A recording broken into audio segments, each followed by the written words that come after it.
Ya gue sih gak percaya masa sih bisa sampai rencana sedunia gitu. Masa sih lu gak percaya? Masa sih? Enggak, dengerin. Kita kasih solusi. Coach Rene, Pak Muhammad Ismail. Waduh, ini coach kita loh, bro. Luar biasa. Adil. Gue kalau udah lengkap kayak gini gue harus ikut karena gue belajar juga deh. Iya dong. Gue belajar juga. Ya, gue juga belajar plus bawa-bawa ke jurang lah. Sebenarnya gue juga belajar dari coach ini. Ya udah, silakan coach ngomong aja deh. Coach kita bertiga belajar. Kita dengerin. Gue masih baper sebentar ya. Kenapa? Karena yang di samping gue tinggi banget. Settingan mic-nya ya. Gue masih belum tenang nih. Gitu ya. Boleh kasih waktu gue tenangin diri dulu. Kasih, silakan. Gara-gara stand mic-nya begitu sound check, kok di sini lebih tinggi. Langsung insecure. Insecure abis. Sama halnya dengan gue juga kayaknya insecure nih. Iya. Lihat postingan, ini curhatan ini apa maksudnya nih Anda? Bukannya gara-gara ini kita ketemu nih, gara-gara ini. Gara-gara ini. Gara-gara ini kan. Ini penyakitnya. Dari satu oknum kita sebut aja gitu lah ya. Cuman karena bapaknya sibuk dari tanggal 27 Juni baru sekarang nih bisa record. iya, Masya Allah coach, sibuk banget jadwalnya coach. Jadi kan memang beliau ini kan pengen jadi nantinya kan the next Menteri Keuangan. Jadi udah ngebaca keuangan mengenai global. Sorry. Kenapa? BUMN. Ya maksudnya kalau lihat dari sini kan global economic shifting lah. Indonesia yang tadinya di mana sekarang di mana, dan pembahasan ini curhatannya panjang dan teman-teman nanti kita baca bareng-bareng ya. Ini dahsyat nih. Kok bisa-bisanya dia mengerti seluk-beluk negara kita ini nih. Kita lihat datanya coba. Global economic shift. Nah sekarang lihat progresnya Indonesia. Dan bisa dilihat dari tahun 2006 itu tuh nggak ada Indonesia di chart itu tuh. Iya makanya akhirnya jadi pindah ke sini kan. Tapi lu lihat dalam waktu 30 tahun ke depan Indonesia ada di mana? Peringkat 8 bro. Tapi gue nggak yakin. Gue yakin tuh. Gue yakin. Makanya gue panggil kan ke sini kan. Dari undang-undang Coach Ismail dong gue bilang. Nggak gini Pak Dr. Muhammad Ismail. Nih berat nih. Ini berat nih. Pokoknya gue harus singgung gelarnya. Kenapa? Karena pasti tes tensi dulu ya. Itu dokter. Salah ya. Beliau dokter. Beliau gini Pak Dokter. Anda bisa memprediksikan dari mana? Artinya sekarang lihat deh. Nih ya jujur ya, rumah gue deket Pasar Keranggan. Oke. Ya. Pasar Depen. Cibubur Rock City ini kita nih. Iya. Mereka banyak yang ngeluh. Mereka banyak yang mana lihat deh ya, yang susah makin susah. Mandek. Trafiknya udah beda. Gue nganterin bini gue ke pasar sampai sekarang nggak udah kayak dulu lagi. Artinya gimana cara ngerubahnya? Banyak orang-orang yang di bawah tuh ya yang lihat perkembangan sekarang susah lah mereka untuk maju. Nah kita lihat 36 2020 berapa prediksi? 2036. 2070 paling mungkin bisa. Oke. Gimana? Jadi gini. Waktu gue bikin postingan gue yang pertama yang tadi tuh yang sebelumnya. Coba kita baca bareng-bareng dulu deh. Kita baca coba Dear Diary-nya Muhammad Ismail. Ini gue juga gak nyangka akhirnya di screenshot sama mau Mas nyanyi Renat lagi. nih. Coba kita lihat ya. Loh, ya kan @muhammad.is. Melihat perkembangan ekonomi dan bisnis di Indonesia, alhamdulillah membuat saya selalu optimis dan positif melihat pertumbuhan ekonomi ke depan. Bisnis tentunya tidak semakin mudah. Oke, justru sebaliknya. Sepakat nih. Ya. Yang ingin menikmati buah manis pasar Indonesia tentu makin banyak. So, kalau kita ngerasa bisnis stagnan atau gitu-gitu aja, berhenti menyalahkan keadaan dan mulai lihat apakah kita mampu beradaptasi dengan perubahan yang sedang dan akan terus terjadi dalam beberapa tahun ke depan. Ada banyak perusahaan yang saya temui sedang berpikir keras untuk melakukan transformasi bisnis. Salah satunya mungkin PT Kasih Solusi Usaha Indonesia yang kami juga pernah curhat di ruangannya beliau. Iya kan? Digitalisasi dan mendorong inovasi agar bisa terus relevan dengan perubahan dan berharap menikmati kue pertumbuhan ekonomi Indonesia ke depan. Nah, ada satu angle lagi nih, gue punya cerita. Kan gue sering bikin monolog ya kan tentang gimana ntar ke depannya dan lain-lain sebagainya kan. Waktu itu gue lagi lihat segala macam, gue riset di Great Reset segala macam, gue riset ini riset itu segala macam. Karena gue lagi kebingungan nih gimana caranya, kan sebelumnya bisnis gue konvensional banget. Oke. Habis itu gue lagi seperti yang Coach Muhammad bilang tadi, transformasi bisnis, digitalisasi dan mendorong inovasi. Jadi gue melakukan itu kan, itu stresnya luar biasa otak gue gimana gue compete. Karena gue baru nguasain ini, teknologi baru udah ada lagi. Gue baru nguasain ini, cara dagang baru udah ada lagi. Itu gue stres. Tapi gue pulang waktu itu lewat Keramat Jati. Terus gue bilang kayaknya masih aman nih. Masih banyak yang dagang di pinggir. Bilang, buah-buah itu buah. Masih jauh, tapi ternyata 2036 nih udah deket. Jadi emang perlu kita bahas kenapa? Karena gue nggak mau ketinggalan kue ini gitu Yeah, dong. Gue pengen nikmatin juga dong. Makanya kita kan nanya nih Coach Ismail, gimana caranya supaya kita bisa nikmatin kue ini juga gitu. Oke, sebelum ke beliau yang membahas curhatan beliau, kita menuju ke Komisaris BUMN dulu coba. Mantan. Terima kasih. Terima kasih. Mantan belakangan. Sorry. Bismillah komisaris. Ini kita lagi ngomongin optimisme Indonesia. Optimisme diri juga. Kita ya kan Coach Norak Rene, banget deh ya Allah. kan Coach Rene kan memang di BUMN mungkin berkali-kali sampai sekarang juga masih megang dan lain sebagainya sebagai advisory, koreksi kalau salah ya. Ya intinya begitulah. Sampai detik ini artinya melihat begini tuh setuju apa enggak 2036 ya Allah. Tinggal bentar lagi. Berat kayaknya Coach. Kalau ngelihat dari besaran, paling gampang nggak usah ngelihat GDP dulu deh. Jumlah manusia yang terkumpul sudah memilih untuk bersama di dalam satu wadah namanya bangsa Indonesia, negara Republik Indonesia. Oke. Itu kan hanya akan semakin bertambah. Hmm. Apalagi dari Renat kan punya aspirasi untuk punya anak lebih banyak lagi. Amin. Jadi dari jumlah manusianya aja sebenarnya di antara bangsa-bangsa di dunia, kalau cuma dari populasi kita udah nomor satu udah pasti India, sebentar lagi mengalahkan Cina. Ya Oh kan? iya. Terus kedua Cina, Hmm. ya kan? Ketiga Amerika Serikat, keempat kalau nggak kita Meksiko. Kelima Kenapa Nigeria. Meksiko tuh banyak. Masih kita tapi Coach jauh. Kita 270 jutaan. Meksiko masih di 100-an ya. No, Udah udah 200 200 juga. Oke. Dan ada kemungkinan juga, makanya tadi saya menarik, saya nggak lihat Meksiko di situ ya. Hmm. Itu menarik juga sih Hmm. untuk dipahami. Dan Nigeria juga salah satu yang besar. Besar. Pakistan juga salah satu yang besar. Dan yang saya sebut tadi juga ada beberapa yang sedang bermasalah gitu. So kalau poin dari jumlah manusianya banyak banget. Terus apa lagi? Ngelihat kedudukan kita. Wah, gede banget gitu ya. Kita mau apa sih? Kita tuh jaraknya tuh kalau ngelihat Indonesia kan kayaknya dari Sabang sampai Merauke. Tapi coba deh lo superimpose, bahasanya apa ya? Lo ambil petanya, peta Indonesia, terus lo taruh di peta Eropa. Itu kayak dari London sampai Istanbul, men. Itu satu negara. Iya. Di dalam situ ada belasan kalau nggak puluhan negara, men. Oke. Ini satu negara, namanya Republik Indonesia. Jadi kalau ngelihat dari besaran itu aja lo nggak optimis. Ini belum ngejelasin yang beliau bilang secara ekonomi yang nanti akan lebih tertata penjelasannya.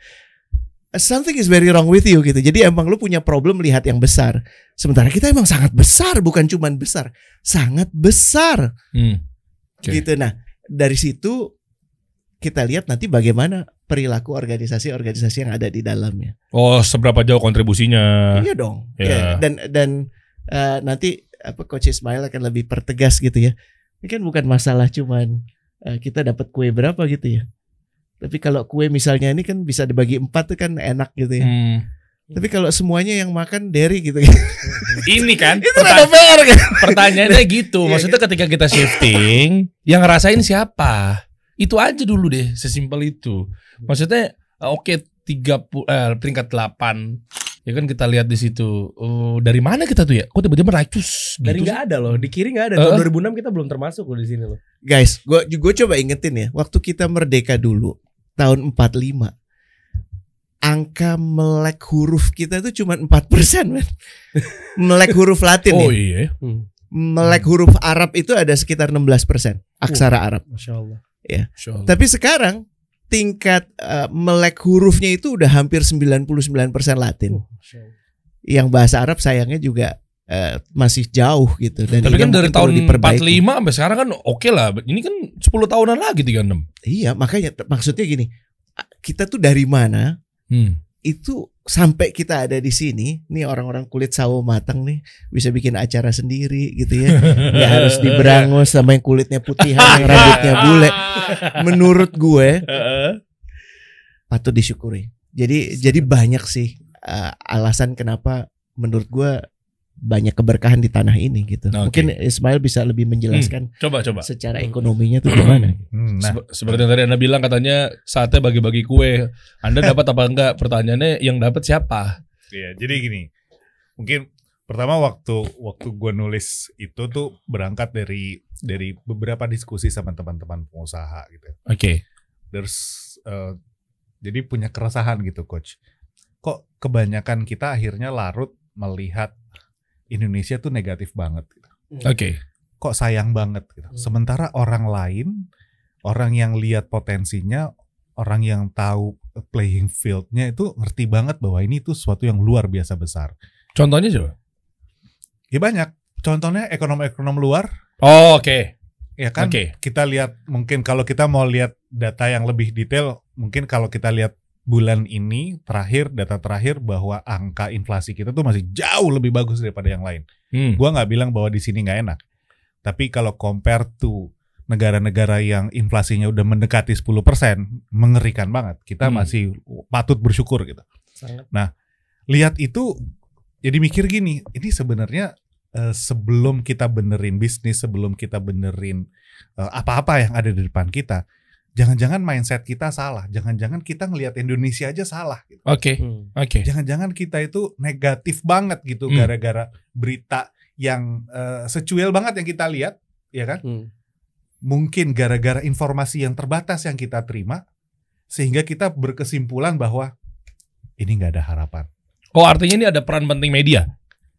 Gue nggak bilang peran penting media, gue nggak bilang medianya, gue bilang bahwa kita kebanyakan pengusaha di framing sama informasi yang terbatas. Kenapa? Kita sendiri nggak keluar dari kotak, susah banget kan keluar dari kotak, sehingga kita ngelihat Indonesia tuh dari sudut pandang yang negatif.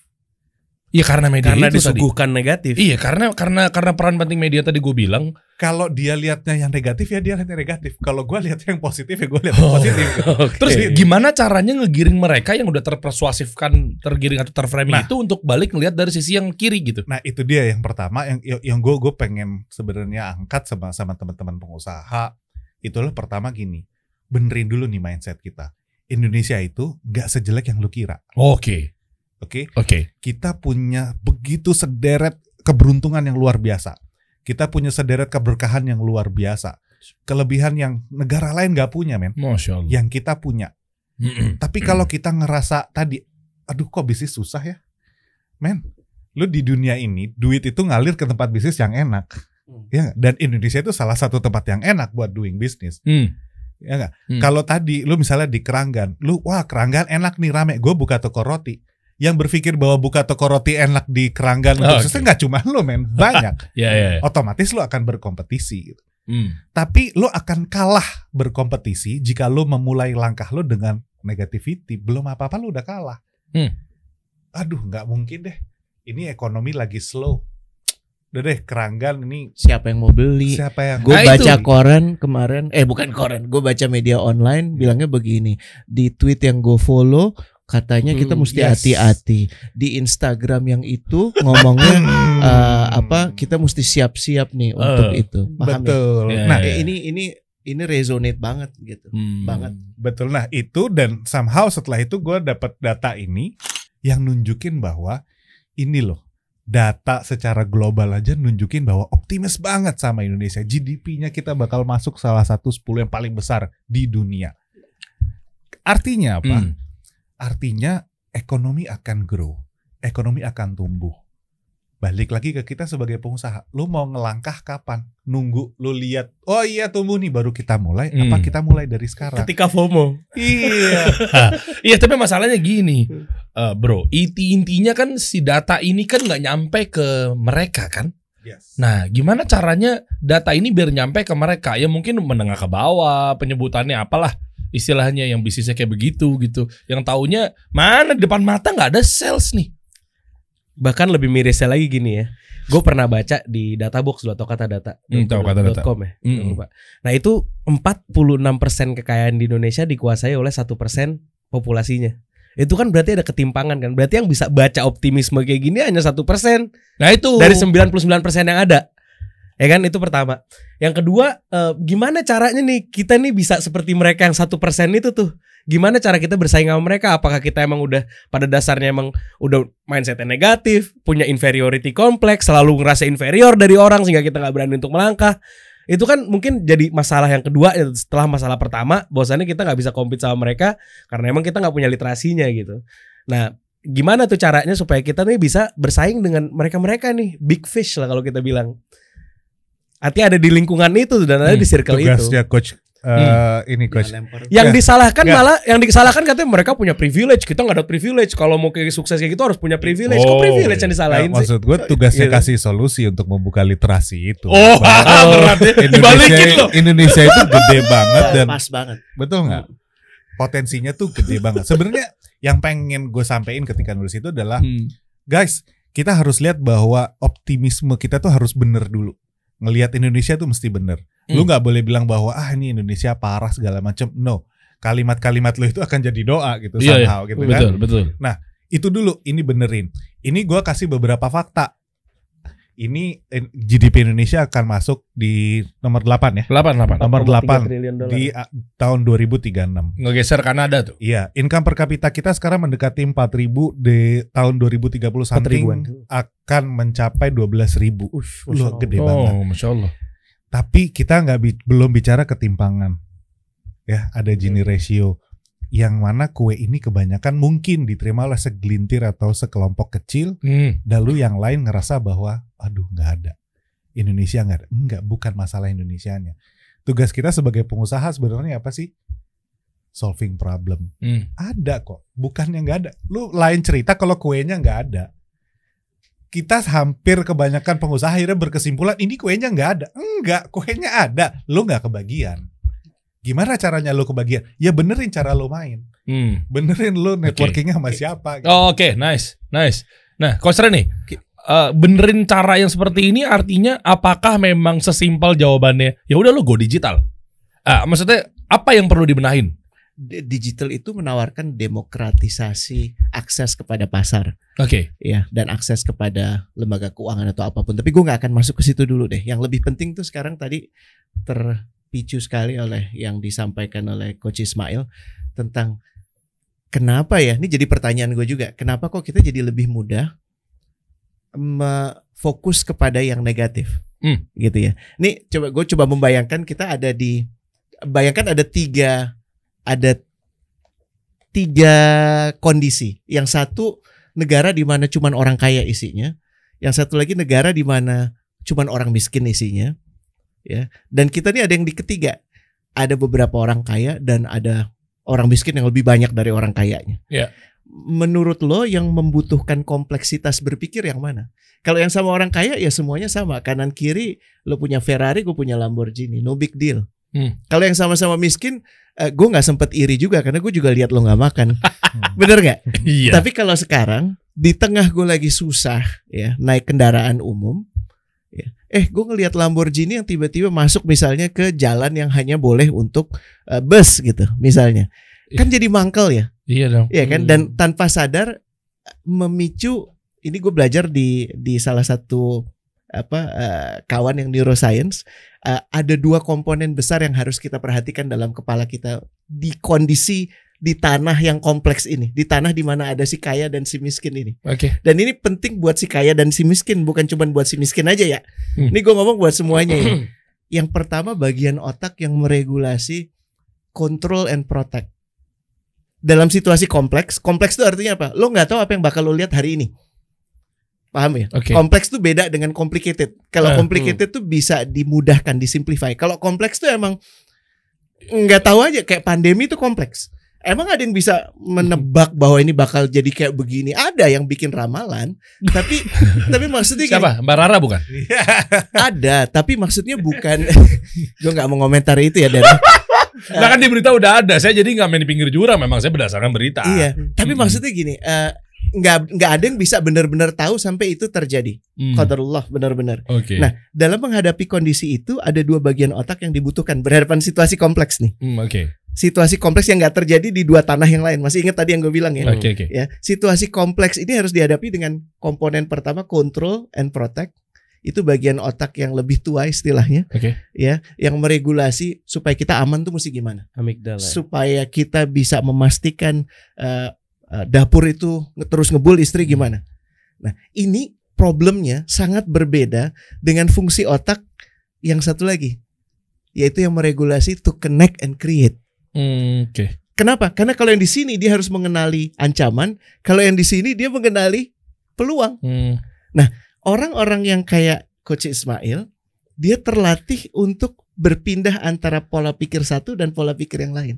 Ini namanya disebutnya, makanya ada yang bilang bahasa kerennya tuh growth mindset, ya, atau agility, ya. Oke. Tapi kan sebenarnya apapun yang dipilih oleh Coach Ismail dalam perilakunya itu dilandasi oleh yang di bawah perilaku apa? Kestabilan emosinya. Oke. Bener nggak? Oke. Kalau ada satu hal di sini membuat lo jadi sedemikian anyep, kesel, marah, lo nggak bisa mikir yang ini. Oh iya. Nggak bisa. Udah terkungkung Ya, di situ. jadi nomor satu, apa yang harus dilakukan? PR buat si kaya dan si miskin, bahwa pahami, terimalah kau, alhamdulillah ada di satu tanah di mana ada si kaya dan ada si miskin. Si kaya, lihatlah bahwa begitu banyak kelebihanmu yang harus kau berikan kepada yang miskin, bantu mereka untuk bisa jadi kaya sama-sama. Si miskin, lihatlah bahwa ini adalah sebuah tanah di mana kau bisa punya aspirasi, ada orang-orang yang lebih baik darimu.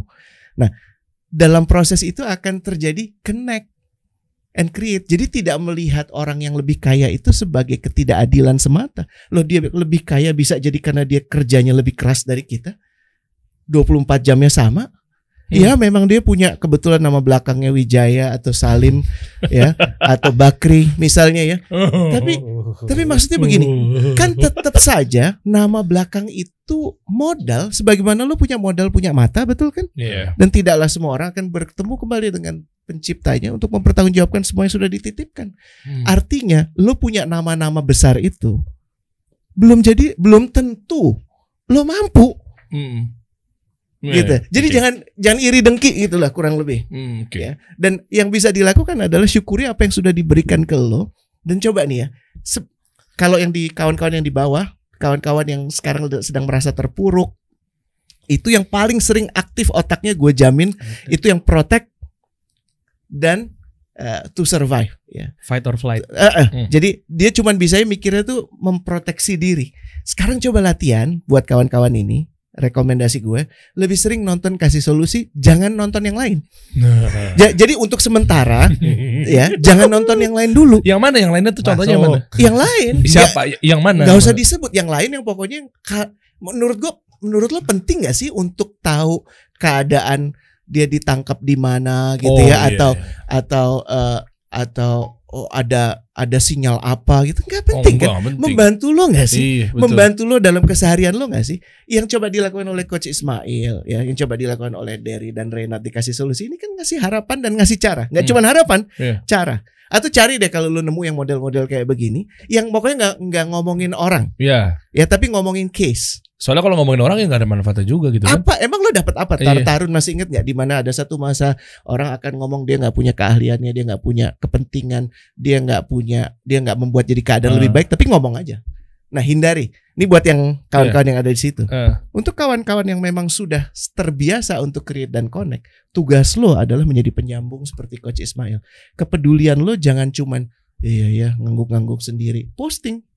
Ya, tanyakan, mulai, awali. Gue ada waktu nih sepekan ini 2 jam, sejam hari Senin, sejam hari Kamis. Siapa yang mau ngobrol sama gue? Yang datang satu orang pun itu sudah connect. Lu sudah membantu cara berpikir lo itu tertular ke orang lain. Itu sih yang gue lihat. Ya. Masya Allah. Coba Coach Muhammad Ismail, kita lihat coba postingannya dong. Kan beliau sempat, kan lo sempat posting nih, apa namanya? Nah ini bawah tuh. Question box. Yang punya pengalaman transformasi bisnis boleh ya share pengalamannya. Isinya apa rata-rata? Pengen tahu feedbacknya coba. Ini menarik nih. Gimana sih sebenarnya mereka udah melek belum sih gitu? Oke. Gue mundur dikit ya. Jadi yang gue harap atau kegelisahan gue adalah di sini adalah teman-teman pengusaha. Tugas kita pertama adalah benerin dulu nih mindset. Bagaimana kita ngelihat Indonesia, optimisme bahwa ini kuenya ada. Indonesia bakal gede banget. Lu suka nggak suka, lu mau ngenyek, lu mau mikir negatif, pokoknya Indonesia bakal gede. Dengan atau tanpa lo mau gitu. atau enggak ya, lo tahu atau nggak mau tahu, bakal gede. Insya Allah itu yang akan terjadi dan angka-angkanya ada di sana. Dan sekarang pertanyaannya, kalau misalnya kita udah yakin, terus kita akan kayak gimana? Kita beruntung dalam tanda kutip ada pandemi. Kita beruntung kita ada di tengah. Semuanya restart, men. Semuanya mulai dari nol. Nih, sorry gue potong sedikit ya. Kawan-kawan yang nyimak ini yang tadi dibilang connect and create. Kalau orang ngelihat pandemi kan yang kepikiran cuma susah, sengsara. Iya. Dengar nggak tadi bilang beruntung? Iya. Satu. Dengar kata-katanya nih, beruntung kita melalui pandemi. Kenapa? Karena semuanya di reset. Tuh. Sampai ada quotes ya, never let crisis goes to waste. Semuanya restart. Semuanya. Artinya yang sukses sekalipun mereka juga nge-restart bisnisnya.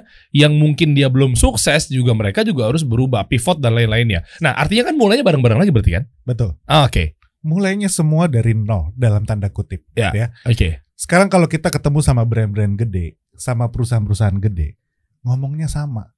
Kita harus berubah. Iya. Karena bisnis industri nggak kayak dulu lagi. Yang dibayangkan sama pengusaha-pengusaha kecil kan, wah dia enak banget ya, udah gede segala macam. Men, kekhawatiran yang gede-gede itu lebih gede daripada yang kecil-kecil.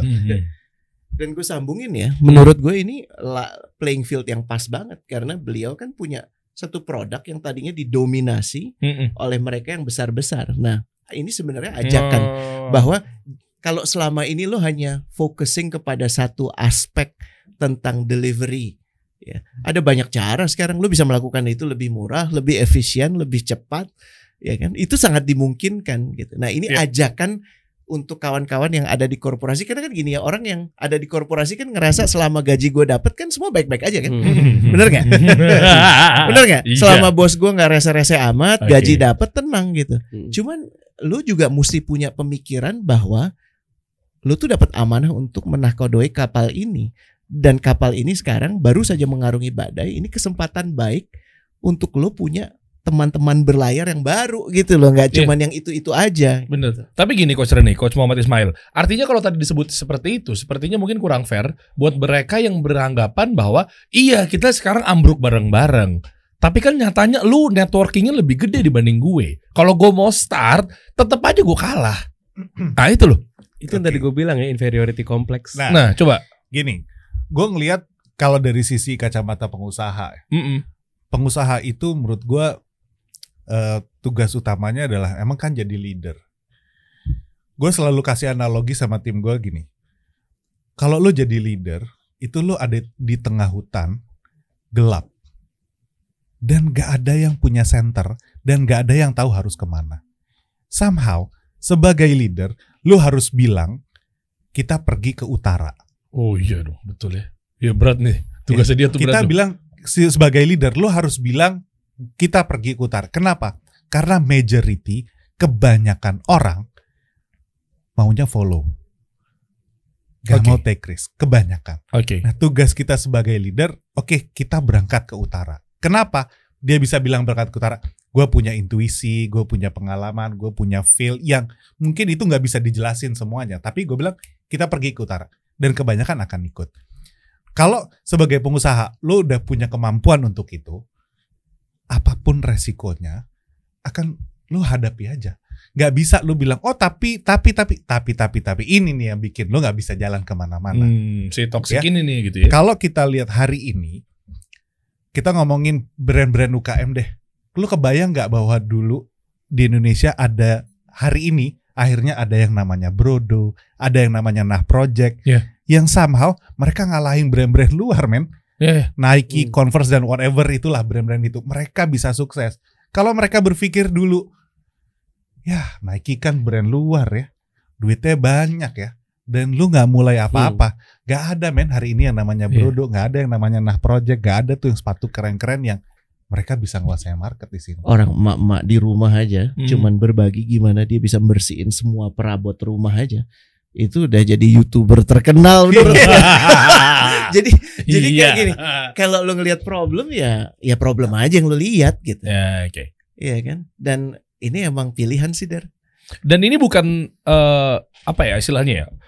Apakah mereka juga harusnya banyak jalan-jalan dalam tanda kutip, matanya lihat ini itu, bisa nggak sih disangkut pautkan pada lihat ya sekarang tuh yang udah pada sukses pada ngapain sih arahnya, Bill Gates misalnya, terus tiba-tiba kok dia ngambil perusahaan farmasi sih. Sorry, kalau untuk ini kayaknya gue boleh lempar ke Renat karena dia gue pengen denger sih. Gue udah dengar. Tapi gue pengen denger dia ngomong di kita semua gitu kan. Ini kan ruang terpercaya bener ya, teman-teman, insya ruang Allah. terbuka kan. Ruang terbuka. Iya kan, Bukan tertutup ya. dan supaya bisa dilihat gitu. Renat tuh punya, ini buat yang belum tahu Renat gitu ya, dia punya kemampuan apa ya, mengoleksi data-data yang gue nggak tahu ada gitu, mengetahui informasi yang gue nggak tahu itu ada. Dan belum tentu valid juga kan. Kalau menurut gue sih dari penyampaiannya itu gue udah terbeli langsung gitu ya, karena kan Emang- orangnya amanah ya kayaknya. Insya Allah amanah. Insya Allah amanah kan. Tapi makanya kita ukur dulu apakah dulunya mantan MLM apa bukan, kita Iya, nggak tahu kan. kita cek dulu sih ya. Kita Tapi yang Bill Gates itu kita lempar ke dia aja ya. boleh. Berarti Yang tentang Bill Gates tuh punya apa terbanyak gitu ya. oh Gitu iya ya. coba Silakan. mungkin beliau lebih tahu kali ya. Enggak Coach, kayak gitu. Coach. Enggak coba dulu, enggak bentar. Gimana? Ini kan cuma obrolan warung kopi doang Enggak. sebenarnya tadi. Bukan. Oh, kopi. Ini kopi. Gini bro. Ini berangkat dari ini mungkin. Tadi kan kita lihat bahwa kita sepakat nih Indonesia bakal gede banget. Oke. Terus kita lihat ada pandemi yang akhirnya ngeriset semuanya. Oke.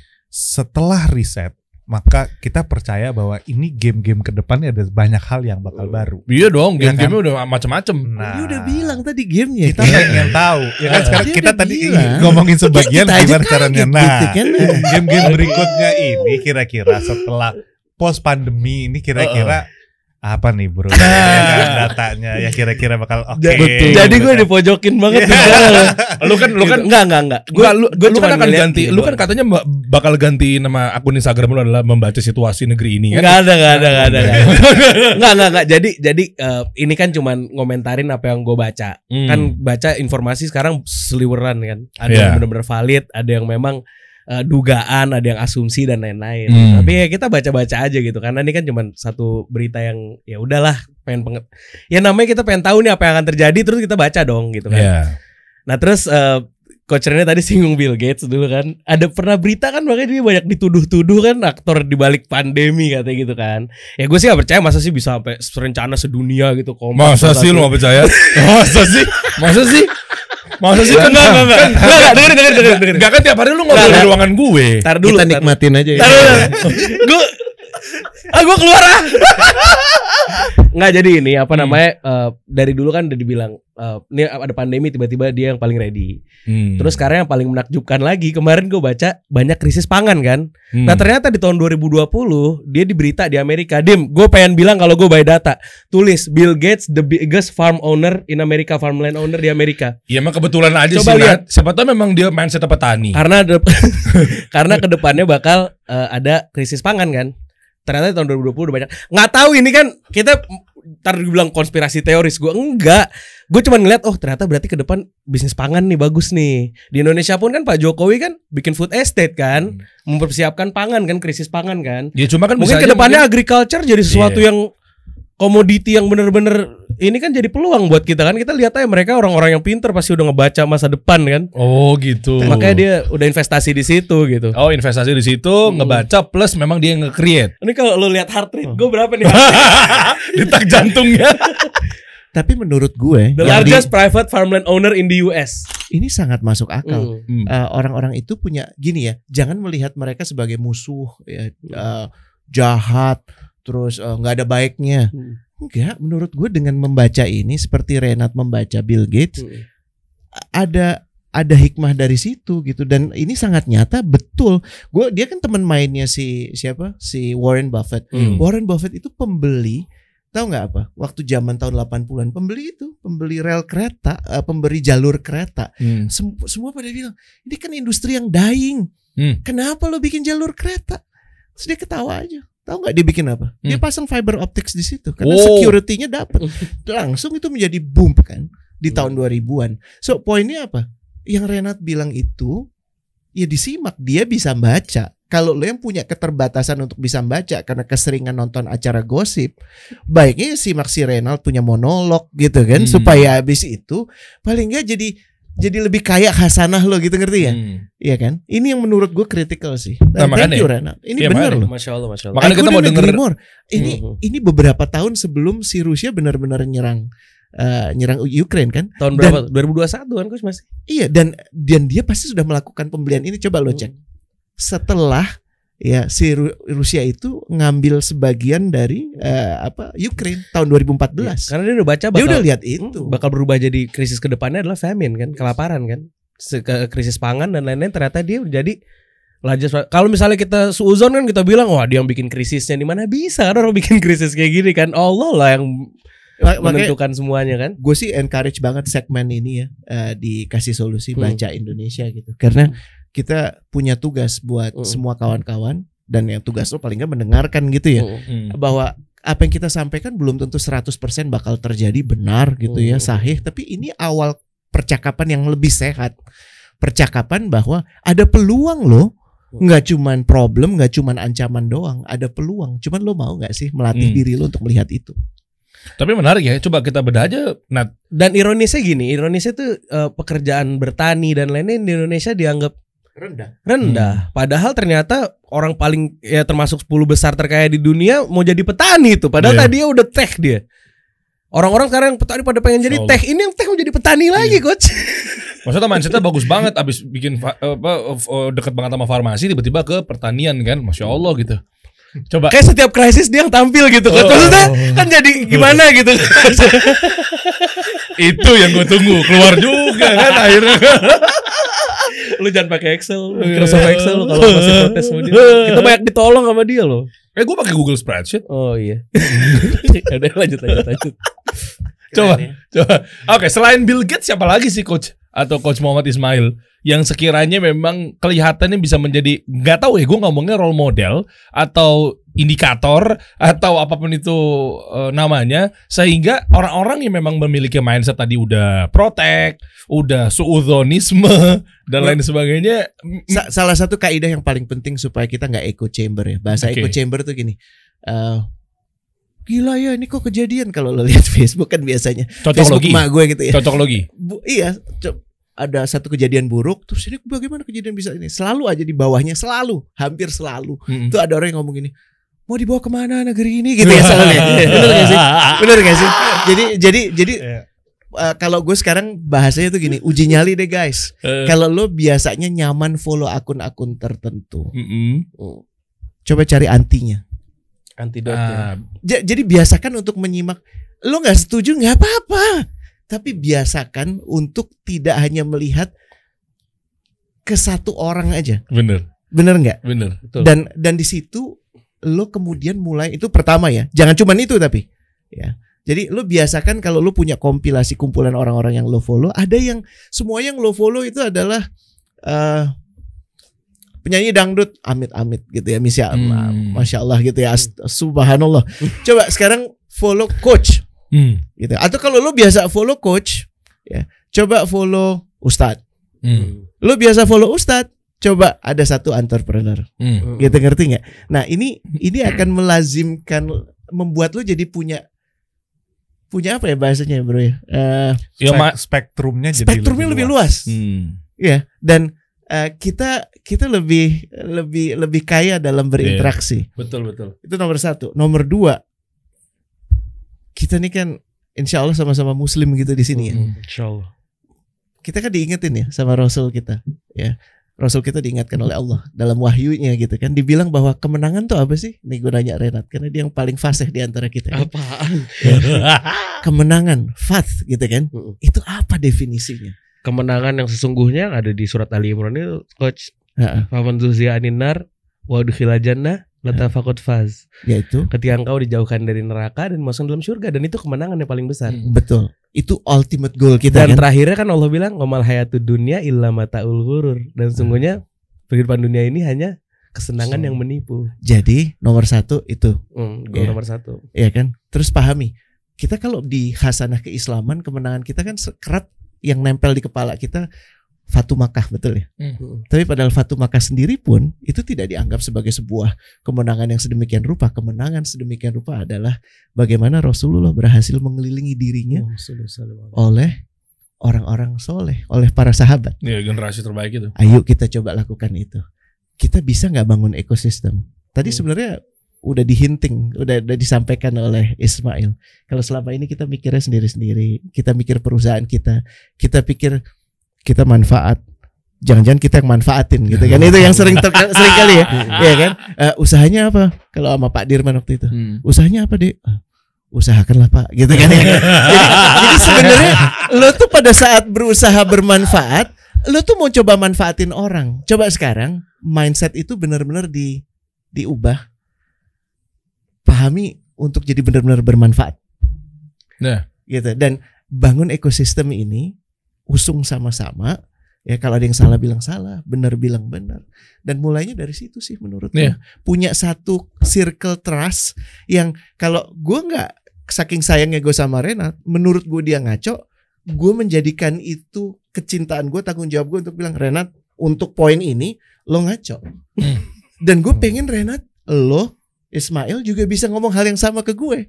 Bukan karena kita katanya berteman, apapun keburukan yang gue lakukan, bukankah tadi kan Renat udah bilang kemenangan besar nggak di sini, tapi ini lahan untuk dapat kemenangan besar itu. Malah ngomonginnya di belakang, Coach. Nah, iya kan. So PR ini menurut gue bangun ekosistem yang kuat, yang kokoh, yang saling sayang menyayangi. Gimana? Hafal nggak Renat? Yang di suratul Fath kalau nggak salah. Yang mana? Gimana yang mereka saling sayang menyayangi? Oh ini. Terus mereka Muhammad sujud. Muhammad Rasulullah. Ruku. Ya, Muhammad Rasulullah walladzina ma'ahu asyiddau 'alal kufar rahamau bainahum. Coba tarohum ruk'an sujada yabtahum. Muhammad Rasulullah dan orang-orang yang bersamanya mereka saling menyayangi satu sama lain. Asyiddau 'alal kufar, mereka keras kepada orang-orang yang mengingkari Allah, pada orang yang kufar, kepada kafir kepada Allah. Mereka ruhama ubainahum, mereka saling menyayangi satu sama lain. Tarohum ruk'an sujada yabtahu nafadla minallahi waridwana. Mereka ruku dan sujud karena mengharapkan keutamaan Allah dan keridoannya. Sekarang gue tanya ya, menarik ya, yang namanya kepada Allahnya, ruku dan sujudnya itu ditaruh sebelum atau setelah sayang menyayangi satu sama lain? Setelah. So what does that mean? Ke satu sama lain kita isinya iri dengki. Kok Ismail udah bisa sih punya Zahir, kok gue enggak? Gitu ya. Atau alhamdulillah kita ada Isma. Yuk, let's do something. Derry dan Renat alhamdulillah udah punya kasih solusi. Gue sayang apa yang mereka lakukan dan gue ingin dukung itu. Nah, gimana itu secara otentik bisa kita bukan ucapkan saja, yakini dalam pikiran, dan yang lebih penting amini dalam hati gitu. Jadi dalam langkah kita bangun ekosistem. Itu sih menurut gue kuncinya.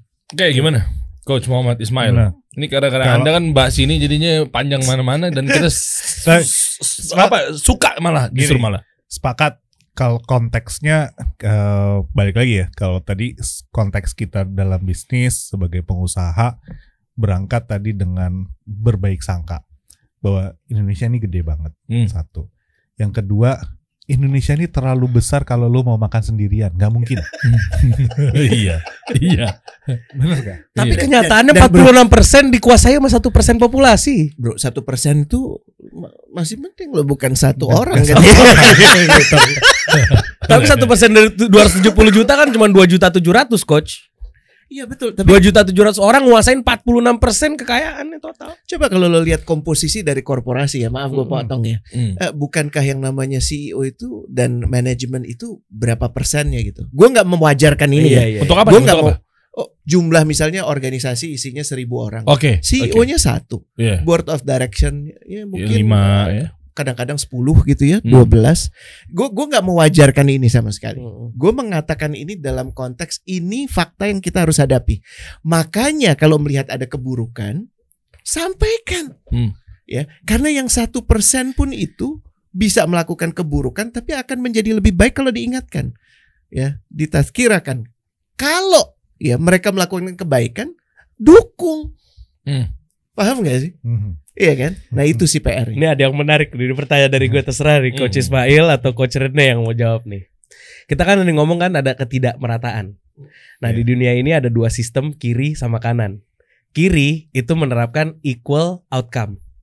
Kanan, ya ini kapitalisme, menerapkan equal opportunity.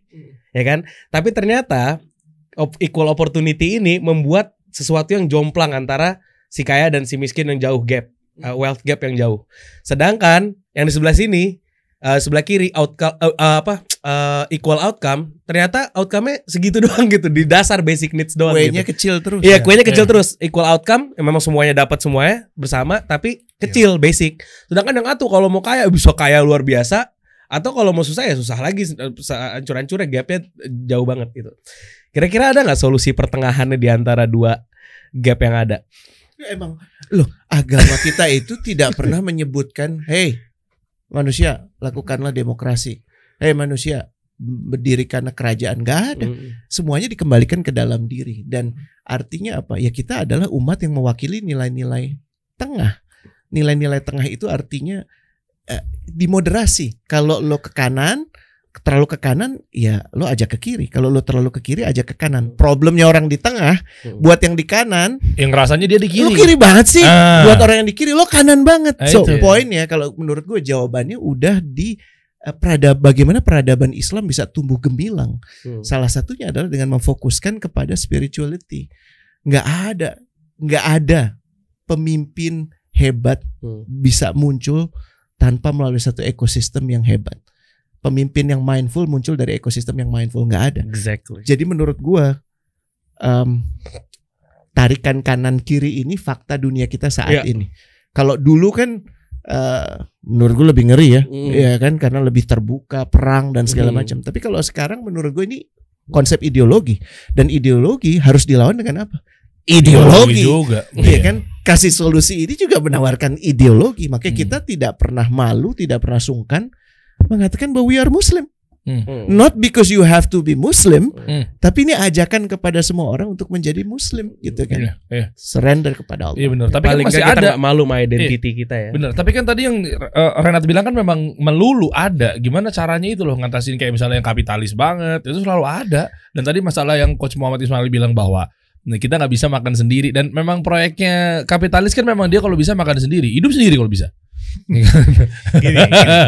Gini, kalau kita berpikir dan terkotak bahwa ini ada yang kanan, ada yang kiri, dan kayaknya kecenderungannya sepertinya kita harus memilih, padahal sebenarnya enggak. Oke.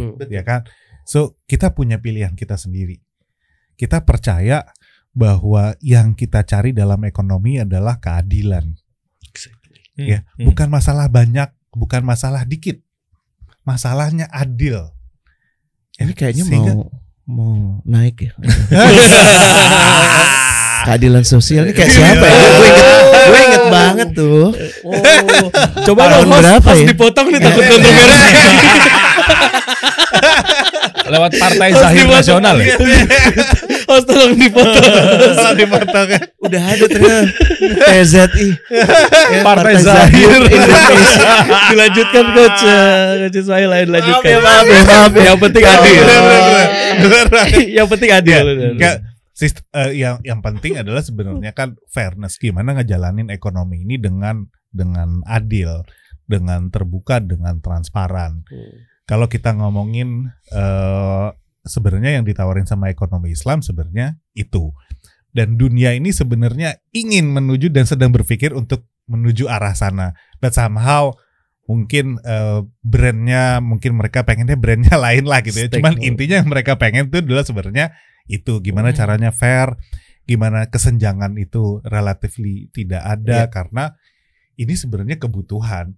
Lo di negara manapun ini terjadi sekarang. Dunia ini ngomonginnya gimana caranya ekonominya supaya fair, gimana caranya kita supaya kesenjangannya relatively tidak besar. Bahkan di Amerika sendiri ini jadi topik hangat gitu. Kesenjangan tuh luar biasa. Ada yang gembel, ada yang pakai Ferrari, ada yang pakai Lambo gitu. Itu happen everywhere, dan tugas kita balik lagi sebagai pengusaha, yang kita mau cari apa sih sebenarnya? Kalau lu ngotot bangun bisnis terus tadi tujuannya, wah gue mau supaya gue bisa beli Lamborghini gitu ya. Nah lu akan salah.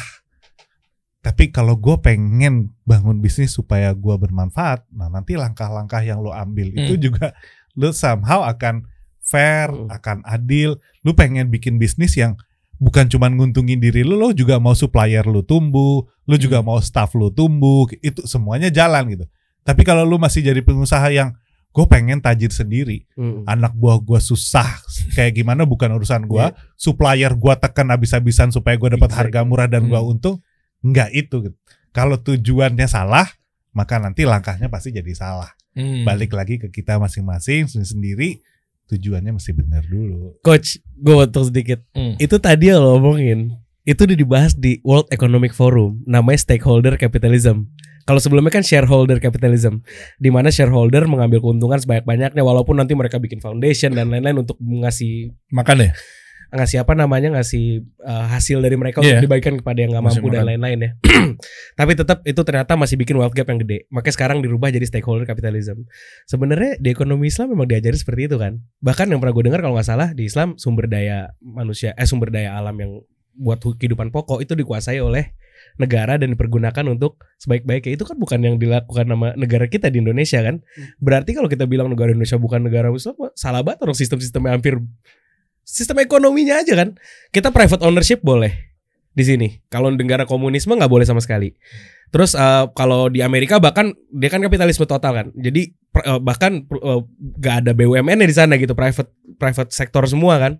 Tapi di sini kan seimbang kan. Ada private sector, ada government own company, dan di sini boleh punya apa? Sebagian kita bisa memiliki ownership terhadap sumber daya atau properti untuk sebagian halnya gitu kan. Berarti kan sekarang kan ekonomi di Indonesia ini sebenarnya dibangun di atas asas yang nggak jauh dari Islam gitu kan. Apakah ini udah tepat untuk kita going forward? Karena ternyata kan bisa memperbaiki wealth gap yang ada tadi kan. Ternyata kalau seandainya ini diterapkan dengan baik kan. Apakah ternyata World Economic Forum secara global baru menyadari ini, sedangkan kita udah melakukan ini selama ini gitu, makanya Indonesia dibilang bisa meroket cepat di 2036 bahkan di 2045 nanti katanya peringkat 5 besar. Apakah ini nih sistem kita yang sekarang kita jalanin ini udah bener nih secara ekonomi, atau mungkin dari pandangan Coach Ismail atau Coach Rene ada yang perlu diperbaiki atau gimana? Pertanyaannya berat ya Coach ya. Mungkin biar lebih agak rileks dulu. Tadi mau menyikapi yang tadi barusan bilang katanya ya memang kita udah berasaskan negara yang memang berjalan dengan Islam. Memang masih ada beranggapan bahwa negara kita bukan negara Islam? Banyak. Itu makanya kan dikafir-kafirin pemerintah lah, polisi dikafir-kafir. Itu kan ngaco banget kan. Iya. Dari mana mereka mikir kayak gitu?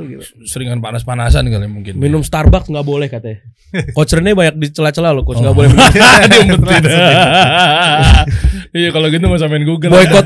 Boykot sembarangan tanpa arahan dari penguasa kan. Boykot itu kan arahan penguasa dong. Kan penguasa tahu maslahat dan mudorotnya kan untuk main boykot-boykotan nih. Lo biasa kontroversi sekarang gue nih. Emang boykot pakai bendera nggak bisa? Nggak tahu tiba-tiba boykot ini karena begini, boykot ini karena begitu. Lu kejauhan ya Coach ya? Maaf ya. Nggak apa-apa bagus kok. Ini bagus, emang butuh digituin. Betul. Butuh digituin karena kan takutnya mereka bisanya ada lagi tuh menjelang di tahun-tahun. Butuh. Kita kadang-kadang membisingkan diri kita untuk hal yang nggak penting-penting amat. Penting, tapi bisa jadi ada yang lebih penting. Mengenai sistem, kita sebenarnya udah punya kendaraan yang sangat baik, sangat mumpuni untuk ngantar kita ke destination kita. Supirnya. Kenapa? Yang dibutuhkan supirnya. Sekarang nggak ada. Ada, tapi maksud gue gini, tugasnya itu kalau kita bayangkan ya, orang di belakang sistem itu kan bicara kendaraannya. Tapi siapa yang mengemudikan kendaraan itu? Menurut gue kritikal banget. Kita bukan menyebut siapa. Dan ini menurut gue usul untuk diangkat terus dikasih solusi. Tapi yang kita tunjukkan adalah values, kualitas. Ya, apa yang membedakan pemimpin yang baik dengan yang cuman sekedar pengen mimpin gitu. Nah ini menurut gue sistem saringan ini yang harus diperkuat gitu. Kembali lagi Coach, berarti kan Coach nggak mungkin lah seekor singa memimpin gerombolan tikus. Berarti kalau seandainya pemimpin kita kayak singa, kita harus punya mentality kayak singa dong. Artinya maksudnya tidaklah lahir satu pemimpinan seperti tidak ideal, kecuali rakyatnya tidak ideal, karena kan Allah maha adil dong. Nggak mungkin kita Allah dapat pemimpin yang kita deserve kan. Exactly. Iya kan. Dan tugas kita nomor satu memantaskan diri, agar pemimpin-pemimpin seperti ini yang muncul, bukan pemimpin yang bukan pimpinan. Itu beda, dua kata itu beda ya. Pemimpin dan pimpinan, indahnya bahasa Indonesia ya. Pimpinan itu amanah dititipkan, pekerjaan itu pimpinan, tapi pemimpin itu pilihan, panggilan. Kalau Pak SS itu bilang dalam obrolan kita waktu itu, tugas kaum intelijensia ya, yang sekarang jadi pengusaha ya kan, yang kemudian jadi bos BUMN, untuk membantu yang lain, menunjukkan kenapa kok saya mau ke utara di tengah gelap, karena ada bintangnya itu North Star, dan itu yang mengarahkan kita untuk pergi dari tempat ini gitu. Nah, we need more of us, more of you gitu, dan dibuatkan ekosistemnya. Exactly. Gitu. Itu sih. Ya. Kontribusi ya coach dari semua pihak ya. Jadi jangan komplain tapi do your part well gitu kan. Yes, itu yang paling penting sih sebenarnya. Ini udah rasanya sayang waktunya kalau dihabiskan untuk terlalu banyak komplain. Resah boleh gitu ya, cuman lalu resah dihabiskan untuk komplain jangan. Dan kadang nggak penting banget. Contoh misalnya negara kita banyak utang nih gimana? Lalu beresin aja utang lu dulu apa? Iya betul. Sibuk ngurusin utang negara. Utang negara ribuan triliun. Utang lo gopay kagak lo bayar. Gimana sih? Itu benar. Sibuk kan bener nggak? Benar. Kejauhan Anda. Kesel banget kadang. Oke lanjut. Dari segi strategik coach, kedepannya apa sih yang harus dilakukan oleh pengusaha untuk bisa dapetin kue tersebut? Kita ke pokok bicaraannya. Karena pertama gini, menurut gue ini kan karena kita lagi riset ya. Ini lagi riset, sebenarnya petanya juga nggak ada. Nggak ada bukunya gitu. Lu mau cari manualnya untuk ngadepin situasi kayak gini tuh nggak ada. Tapi pertama berangkat dari positivity lah. Menurut gue lu harus percaya banget bahwa ini akan ada sesuatu yang besar banget di depan. Dan itu harusnya kita bisa dapat. Yang kedua, karena ini riset, then you can start to draw your own strategy gitu. Ya udah lu bikin strategi lu sendiri based on apa yang lu ngerti. Gedein spektrumnya supaya lu nggak lihat sudut pandang yang selama ini lu lihat. Ya, jangan lu gampang bilang wah pasar sepi. Men, pasar sepi. Lu tahu nggak kalau lu mau beli BMW sekarang inden? Oke. Ya, seriously lu kalau datang ke BM, lu inden men nggak bisa. Mau beli ada. Baru Iya dong. Katanya. Gitu ya. Itu nunjukin bahwa spektrum kita kecil banget. Kalau lu bilang sepi, tapi itu mobil-mobil mewah di Indonesia lumayan ya. Pasarnya ada terus. Itu kalau sebulan sekali itu Lambo pada nongkrong bareng tuh di Senayan City gitu ya dan kawan-kawan. So spektrumnya digedein, terus ngerti karena ini riset baru, ini playing fieldnya baru. Lu nggak bisa pakai ilmu-ilmu yang kemarin yang lama. Customer behaviornya berubah, consumer behavior berubah totally different. Semua harus rely sama teknologi. Pinter-pinter lu untuk pakai, dan teknologi itu nggak cuma lu yang bisa pakai. Semua bisa, semua dapat kesempatan yang sama. Tinggal lu mau pakai apa enggak. Tapi kalau lu nggak pakai itu udah kesalahan fatal. Then you have to use the technology untuk lu bisa deliver produk layanan lu dengan cara yang berbeda. Karena consumer behaviornya beda loh. Berubah loh. Dulu mungkin ya kalau kita beli makan nungguin sama bakso lewat. Sekarang mah kagak gitu ya, langsung buka gitu. Lo ada di sana apa enggak? Dulu yang nge-trigger kita mungkin iklan di TV. Hari ini kita bisa habis waktu 4-5 jam lihat Instagram, TikTok, Facebook gitu ya. Dan ini yang bisnis lo ada di sana apa enggak? Oke. Kalau itu udah, insya Allah sisanya lo udah di track yang bener. Habisin waktunya untuk ngedesain, mikirin strategi instead of lo complain. Wah utang negara naik sekian, inflasi segala macem, wah gitu ya kan. Sibuk. Iya sibuk gitu kan. Dan lu gak usah pikirin, part itu udah ada yang mikirin. Dan kita beruntung adanya negara yang luar biasa hebat menurut gua. So tinggal memantaskan diri ya coach. Lu harus sama hebatnya sama negara ini, bahkan lebih, supaya kita bisa move forward bareng-bareng. Iya benar. Soalnya mereka-mereka yang mindset konvensional juga kadang ya menurut mereka nih berat ya. Zona nyaman diusik tuh kadang susah coach. Zona nyaman tuh kadang diganggu tuh susah. Makanya mereka berpikir bahwa lah gue kemarin aman-aman aja nih. Gue kemarin ya gitu. Iya kan. Jadi geser atau shifting ke digital itu kadang mereka berpikir lagi ya lah. Dan paling fatalnya tuh ada mindset kayak gini. Nggak akan tahan lama, bakal balik gitu. Lagi nanti. Kayak gitu. Iya, itu bahaya banget. Kalau di bisnis kita udah lihat lah dengan mata kita sendiri, yang gede-gede aja itu tumbang. Nokia tumbang, Yahoo tumbang, BlackBerry, Kodak tumbang, BlackBerry tumbang. Mereka di dalamnya itu orangnya pinter-pinter, duitnya banyak, PhD-nya banyak gitu. Iya. Iya nggak? Iya. Sesimpel mereka nggak bisa atau susah banget untuk merubah mindset. Shift itu nggak gampang. Teorinya kita ngomong enak. Tapi bahkan mereka yang gede-gede bisa fail gara-gara mereka seperti itu. Bahkan Nokia ketika bermasalah CEO-nya sempat bilang, gue juga nggak tahu apa yang salah yang kita lakukan sampai kita ada di titik ini. Sampai di situ dia. Saking mereka ngotot bahwa enggak, The future is Symbian, bukan OS-nya iOS, bukannya Android. The future is Symbian. Seperkara sesimpel mereka ngotot itu, mereka bisa fail. Kodak mereka ngotot bahwa teknologi kameranya mereka udah deh nggak akan kalah, ternyata gara-gara handphone hilang semuanya. Ini menarik nih Coach Muhammad Ismail. Anda ini kan bapak cash flow nasional ya. Nggak, artinya kita ngomongin kan halu cash flow beliau. Jadi sangat diamatin banget keluar masuknya uang apa segala macam. Artinya gini, kita ngomongin shifting, perubahan melek. Ayo dong buat teman-teman yang misalnya mindsetnya masih di sini, ayo kita ke kanan yuk, bentar yuk gitu. Nah, apakah ini justru ini gue minta masukan juga ya. Apakah ini menjadi satu pola shifting yang benar ketika perusahaan mengamankan cash flow? Contoh, yang tadinya mungkin habitual atau fixed cost-nya adalah biasanya ngebayar gaji pegawai bulanan, yang ternyata mungkin timnya tersebut itu bisa digarap sama ahlinya. Contoh misalnya tim sosial media. Mungkin dia nggak perlu pakai tim sosial media yang dia bayar gaji bulanan, cukup lewat freelancer misalnya. Masuk. Oke. Jawaban gue gini. Iya, lo. Bener. Jawaban. Jago coach bridging luar biasa. Maaf, dari dulu di radio. Dari ngomong cash flow bisa jualan freelancer. Jawaban gue Lo jangan pada dipatahin dong. Gue udah cakep-cakep mau bridging. Lo pada matahin. Tapi bener banget sih. Bener. Iya kan, kita kan ngomongin shifting kan. Lu cuman boleh ngangguk aja, bro. Ngangguk aja. Bantulah. Gue langsung pikir kode. Gue benerin dulu botol gue biar. Kalau dipatahin jadi obvious arahnya, lah. Arahnya. Oh gitu arahnya.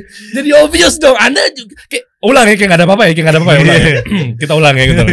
Iya, artinya kan banyak banget yang sekarang perusahaan untuk shifting apa segala macam, sehingga dia harus ngamanin dulu fixed cost-nya nih. Yang tadinya mungkin beban, aduh kok kayaknya uangnya ada. Tapi ternyata dirasa-rasa ada departemen yang memang menurut mereka harusnya nggak penting sebetulnya. Ikan bisa digantikan. Nah, ini apakah bagian dari shifting gitu? Oke. Nah, ini pertanyaannya bagus banget. Bantuin gue. Gitu. Secara strategik, gue jawab gini. Kita ada di era di mana teknologi itu membantu kita akselerasi begitu luar biasa. Oke. Dulu, lu bikin company hari ini, lu bisa mencapai omset 1 miliar, 10 miliar, itu butuh waktu. Hari ini, lu bikin perusahaan hari ini, omset lu bisa jadi 1 miliar, bisa jadi dalam waktu 6 bulan, 3 bulan, itu mungkin banget. Kenapa? Karena ada teknologi. Situasi ini memaksa kita untuk fokus sama core competence lu. Oke. Karena kenapa? Lu butuh speed. Lu butuh banget yang namanya speed. Kalau lu butuh speed, maka lu butuh fokus. Setiap company punya core kompetensinya beda-beda. Oke. Kalau misalnya gua adalah perusahaan jasa arsitektur, ya nggak? Gua nggak boleh spend uang gua, energi gua, pikiran gua lebih banyak di luar urusan desain arsitektur. Exactly. Misalnya, gua mau bikin tim marketing. Untuk apa? Untuk ngangkat jualan jasa arsitektur gua. Berapa uang yang lu habiskan untuk ngebangun tim, energi dan segala macam. Sementara karena teknologi itu memungkinkan lu sekarang berkolaborasi. Dulu untuk punya omset 1 miliar lu harus punya tim mungkin 10 orang. Sekarang lu 1 orang bisa. Yang lainnya yang bukan core competence lu bisa lempar. Lu butuh jasa desain, lu lempar aja ke kasih solusi. Bisa kan? Masya Allah. Ya bener juga tuh, gue baru kepikiran tuh. Ngapain lu mau bangun tim? Lu balas dong, lu butuh jasa keuangan. Oke aja, content Dia creator. satu arah, bukan misalnya begitu. Mental kapitalis. Baru diajarin tadi. Hampir sejam kita ngobrol ngajarin jangan sikat sendiri. Dia mau sikat sendiri. Bukan, belum kelar CTA-nya. Belum selesai. Belum kelar CTA-nya. Kan harus call to action dulu. Gitu. Jadi catatannya adalah lu fokus sama core competence lu apa? Di luar core competence lu harus outsource, lu buang karena ada orang yang lain yang punya core competence di sana. Kalau core competence lu bukan desain, jangan ngabisin waktu lu berjam-jam untuk ngedesain, bikin konten, bikin logo, branding, whatever. Serahin aja. Ada orang yang hidupnya berjam-jam sehari ngabisin waktunya hanya untuk mikirin desain lu supaya desain lu bagus. Intinya yang muncul di sini serahin sama ahlinya ya. Serahin sama ahlinya. Untuk taking you to the next level. Nah, sama halnya dengan sama kayak gue ya, Bapak Muhammad Ismail ya. Sama misalnya gue perusahaannya desain. Ya kan perusahaan yang memang bergerak di bidang ya sosial media, growth dan lain sebagainya. Tapi mungkin nggak ada orang kompeten di bidang misalnya pengatur keuangan. Ya kan gue pengen caranya untuk masuk ke ranah next level gue. Gimana cara ngatur cash flow apa segala macam gitu. Nah artinya itu juga bisa serahin sama ahlinya juga ya. Misalnya memang orang-orang yang sudah bergerak di bidang itu. Pengalamannya misalnya 25 tahun apa segala macam. Yes, itu yang Zahir selalu tawarin sebenarnya. Gue selalu bilang ketemu sama CEO, sama C-level, sama direktur. Pak, Bapak fokus pikirin strategi company gimana, urusan keuangan semua kita jagonya. Oke. Iyalah, berapa puluh tahun loh doi loh. Sampai keter itu botol minum tuh. Gitu dia tuh ya. Tapi kita ngomongin masalah next level apa segala macam. Memang mereka udah harusnya next level segera ya. Seperti yang teman-teman Zahir gaungkan, yuk gandengan sama gue yuk. Biar lo juga bisa lebih growth, lebih maju. Apalagi untuk di ranah core bisnis yang memang salah satunya adalah keuangan. Gini yang dilakuin sama Zahir tuh ngebenahin fundamental dari perusahaan. Yang Oke. mau lu bisnis nanti shifting kayak apa, fundamentalnya akan tetap sama. Keuangan harus dikelola, manajemennya harus dikelola. Walaupun nanti mungkin cara ngelolanya beda, tapi tetap itu adalah fundamental. Oke. Yang nggak mungkin berubah kalau suatu udah, kalau di bahasa agama usul sama furu. Ini usul nih yang dilakuin sama Zahir, usulnya nih. Pokok yang kalau nggak ada ini ya mau sejago apapun lu jualan nggak lama berantakan, nggak ada pondasi. Rumah nggak ada pondasi kayak gimana ketip angin. Iya betul. Rubuh kan. Yang Zahir tawarkan ini pondasi yang kuat, cakar ayam pasak bumi. Supaya kalau seandainya ada krisis seperti apapun, lu tetap stay, lu tetap sustain. Oke. Nah itu yang dilakuin tuh itu. Nah makanya kemarin juga gue dengar juga nih, Warren Buffett tuh nyaranin di masa inflasi seperti ini lu investasi di tempat-tempat yang kan dia fundamentalis banget ya. Yang fundamentalnya bagus dan memang produknya juga secara fundamental akan tetap dipakai sama orang. Kenapa? Karena memang yang lain kan lo tahu sendiri, ikutan tren, FOMO, cryptocurrency. Kemana cryptocurrency sekarang?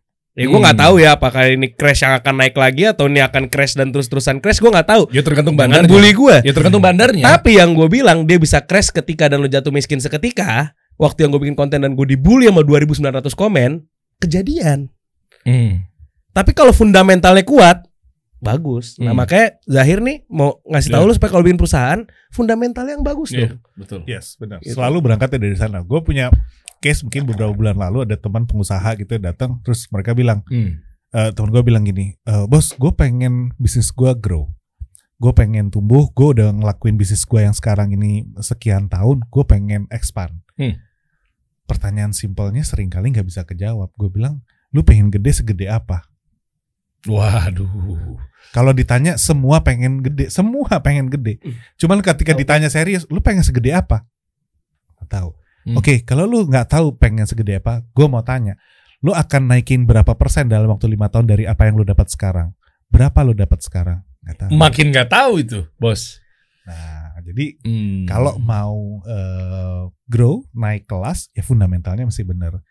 Kalau lu nggak bisa jawab hal-hal yang fundamental di bisnis lo, ya ini waktunya. Benerin dulu fundamentalnya, dan lu baru bisa naik kelas. Masya Allah. Ya, itulah alasan kenapa Zahir hadir untuk membantu para pengusaha. Bagaimana Coach Rene? Sebagai menuju ke ya di akhir-akhir ini bahas fundamental apa segala macam. Menurut gue atau grow ke depan. sepakat banget ya apa yang udah disampaikan. Ya balik-baliknya menurut gue kalau core-nya kuat, ya lo bisa ngelakuin banyak hal gitu. Tapi kalau core lo enggak, baik itu perusahaan juga diri gitu. Ingat ya, perilaku lo, agility lo dalam bersikap itu tergantung dari kestabilan emosi lo, dan kestabilan emosi lo tergantung pada kekuatan spiritual lo. Gitu. Nah ini baliknya ke situ. Fundamental obrolan tadi ya tentang organisasi wajib itu dan perusahaan. Dan kalau pengen tahu lebih lanjut bagaimana cara membangun fundamental yang benar, kita menuju ke part selanjutnya. Langsung gue tembak aja di sini. Kita kasih solusi.